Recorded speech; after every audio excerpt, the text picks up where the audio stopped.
The 1950s was a very heady time in the Australian sugar industry. My family were pioneers in the move to mechanical cane harvesting to remove that back-breaking job that was known as cane cutting. The Massey Ferguson 515 was strapped to a little tractor. My uncle Robert was one of the first men to drive one.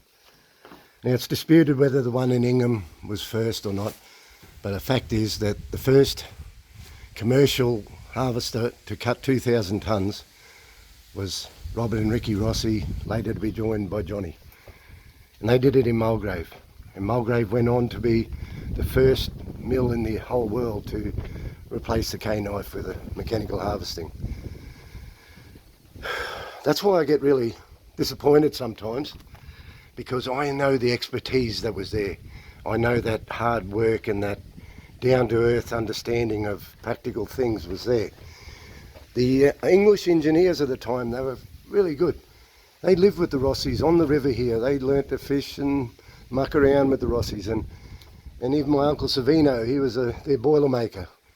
And Benedetti went on to slot the choppers so they could cut cane for longer than a few minutes without the choppers not working. When the head office was telegrammed, they said the machine must be returned to specification. So they had to go away from Savino's innovation, only for the engineers to finally pony up and tell head office, Benedetti's thing is fantastic, you must take it on. And to their credit, they did. Now, while we're talking about industry expertise, you know, we're just losing it hand over fist, everyone knows that. And the mills, which I have a lot of experience, I studied at the sugar school. That's a real shame that's gone. We trained our own engineers and cadets. I got to know the Mackay mills very well. And I know the flagship mills they were. And now I hear them going into January every year, even when they don't have weather problems. Well, I'm lucky. Mulgrave were having trouble four or 5 years ago, but for the last 4 or 5 years they haven't let us down. And I give credit where credit's due, and I know those hard-working young fitters and engineers and mill managers, it's not easy. And when people say to me, why don't you get on a board or something? Well, I think I'd rather put a nail in the side of my head, because I've seen so many blokes that really knew what they were talking about, and if they spoke their mind, they got tapped. As an independent, I'd love to be an independent advisor to my industry. Because I don't work for SRA or cane growers or the mills, I can be very honest and I can point out BS and spin from a mile away. So we can either keep going as we are, and this is not going to be a bright future once the sugar price goes away, or we can really understand that, hey, we can get back right up there. Now, I get so little feedback that it breaks my heart sometimes, because I love the sugar industry. And I'm not paranoid, but I've offered this industry at least 5-6 times to do short courses and help explain things to a lot of our good young blokes that just need a little bit of tuning.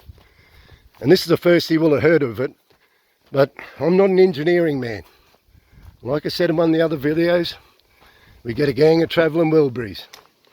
I'll talk about sugar milling and cane farming, regen techniques if you like.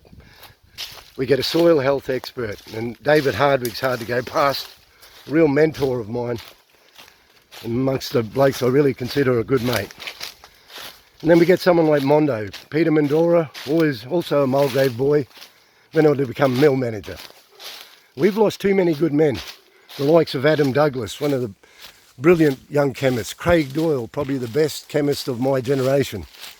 We've lost them because we didn't care for them or didn't think they were important enough. So, yeah, hey, please don't listen to me, whatever you do. What would I know? But I've got a lot invested in this, so this is probably a selfish thing.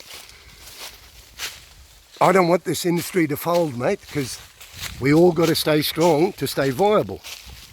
So, I know it's getting along now, but you got to understand, they're on the bodies, peak bodies, they have a lot of pressure on them. They're all hard working men too. So I'm not having a go, but they're all strong farmers with good reserves. The status quo is serving them well. I don't blame them for not listening to my progressive ideas. So, I've got a new vehicle. Facebook was too stressful. YouTube channel, Tony Rossi, and I was infant days yet, and I don't know much about it all. But I'll tell you now, my followers have tripled since yesterday. I now have 3 followers. So there you go. So, oh boy.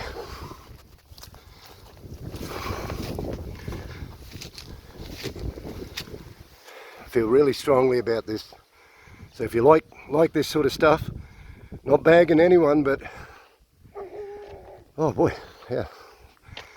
If we're going to go forward, we got to stop doing the same shit over and over. All right, thank you very much.